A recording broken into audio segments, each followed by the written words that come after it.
Shabbat Shalom again.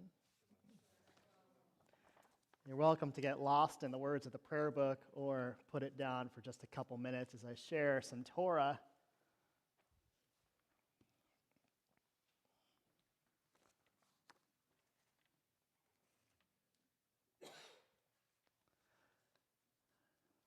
The Jewish holiday of Purim begins at sundown this Monday, March 6th. On Purim, we recall Esther's bravery, coordinating with Mordecai to overturn Haman's evil plot to kill the Jews of Shushan. And when I just said that name at our Tot Shabbat moments ago, they yelled at me, so thank you for not startling me. As we read in the Megillah, on the very day on which the enemies of the Jews had expected to get them in their power, the opposite happened. In other words, the day that Haman intended to destroy our people, Esther spoiled his evil plan and convinced the king to blot out Haman's name instead. The Hebrew reads, v'na'afochu, which literally means it was turned upside down. This idea, v'na'afochu, is usually presented in a light-hearted way. On Purim, we wear festive costumes, and we enjoy delicious hamantashen, and we are merry. As we read in the Talmud, Misha nichnas Adar marbim b'simcha, when the Hebrew month of Adar begins, we increase our joy.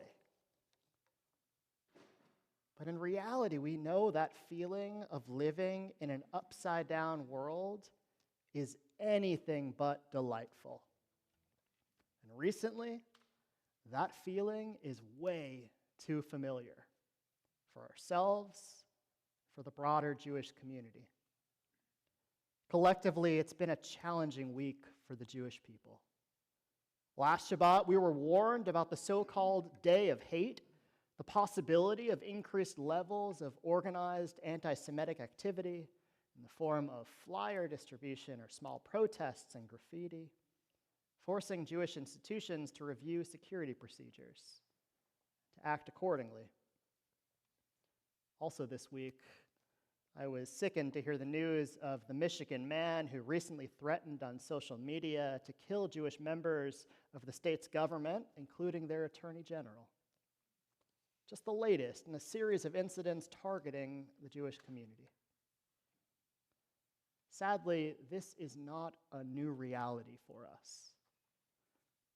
This Shabbat is called Shabbat Zachor, the Shabbat right before Purim, the Shabbat on which we are commanded to remember the evil perpetrated against our biblical ancestors by Amalek, from whom Haman descends. Amalek will later represent all of the people who have perpetrated violence against our people throughout history. As we read in an extra Torah portion this Shabbat, remember what Amalek did to you on your journey after you left Egypt, how unfettered by fear of God he surprised you on the march when you were famished and weary and cut down all the stragglers in your midst. On their way from the Sea of Reeds to Mount Sinai, Amalek attacked the people from behind. Rather than engaging with the strong soldiers in the front, Amalek took advantage of the most vulnerable. We're therefore commanded to remember Amalek in order to blot out his name and all that he represents. What was Amalek's sin? Both classic and modern commentators wrestle with the intention behind the commandment to remember Amalek. Beautifully, Rabbi Yechiel Pupko teaches, the reason is not that Amalek attacked Israel. The reason is not that Amalek was the first to attack Israel. The reason is not that Amalek lay ambush for Israel. There are other nations who did the same. The reason is simpler than that. The key is not what Amalek did, but when he did it.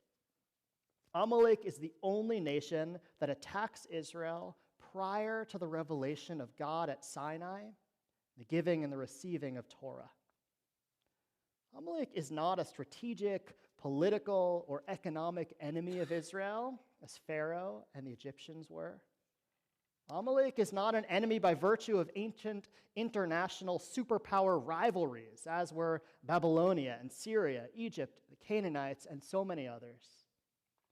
Amalek has no strategic, political, or economic agenda with Israel. Amalek wants to prevent the revelation of the one God. In other words, Amalek's evil was that they attacked Israel's most vulnerable and tried to cut them off from God and Jewish tradition, all that was intended to ground them in their challenging journey through the wilderness. That tradition can do the same for us today, too, as we navigate our own wildernesses. Consider the wisdom of our High Holy Day Machzor, our prayer book. U'teshuva, u'tefila, u'tzedakah, ma'avirin et roa hagazera. It's only about 6 months away, right? Through return to the right path, through prayer and righteous giving, we can transcend the harshness of life. Remember, the prayer is not saying that Jewish practice will lessen life's struggles or make the questions more palatable. Rather, good actions might make its badness a little bit less. In other words, they might have nothing to do with what actually happens, but they might make it easier for us to deal. As my teacher, Rabbi Aaron Penkin of blessed memory, reflects on the power of engaging with Jewish life, ritual alters our behavior, bolsters our ability to withstand challenges, helps us handle unavoidable misfortunes better, to see life's value amid chaos and destruction. In other words, Jewish tradition offers us tools to help us keep our heads above water in life's most uncertain and troubling times. They are what we can hold on to in order to transcend the harshness of life right now. Perhaps that's why this Shabbat we read in Parashat Tetzaveh, your portion, God's instructions to the Israelite people for kindling lamps and other sacred rituals in their desert sanctuary. Constructive actions to encourage them to come together, to cultivate and maintain light in their camp, and so doing, welcoming God into their midst. We're invited to do the same today in our way. As Rabbi Geffen has said many times, the best way to demonstrate against those who would support a so-called day of hate is to regularly attend Shabbat worship in person. To become B'nai Mitzvah.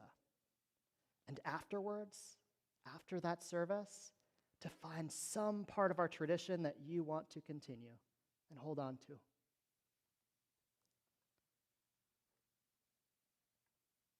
To allow us to celebrate life's milestones with you, special birthdays, anniversaries, and blessings. Celebrate Purim this year with Hamantashen, some joy. Share food with loved ones or by sending matanot le'evionim, gifts to the poor. You see, while receiving is wonderful, there is also a compelling benefit to us when we give of our time and our energy and our money to help others. It's empowering, especially at times that we're not feeling so powerful. If you've never heard it before, I want to remind you, each of you here tonight, everybody watching online, and all of your children, Rabbis Geffen and Green, Cantor Goldstein, and I are here for you. Our doors are open to you, to your children, to your families. We want to be of support. Though we wish we could, we cannot promise that we can fix anything.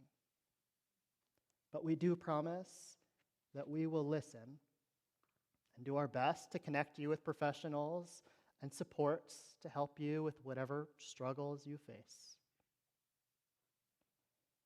See, here's the truth. The world is always a bit upside down, not just on Purim. Our sacred obligation as Jews is to right it. We do this by maintaining the proverbial eternal lamp, illuminating for ourselves that which is most important, and sharing that light, sharing our light with the world. In so doing, we blot out the evil Amalek's name and extinguish the evil that he represents. Shabbat Shalom.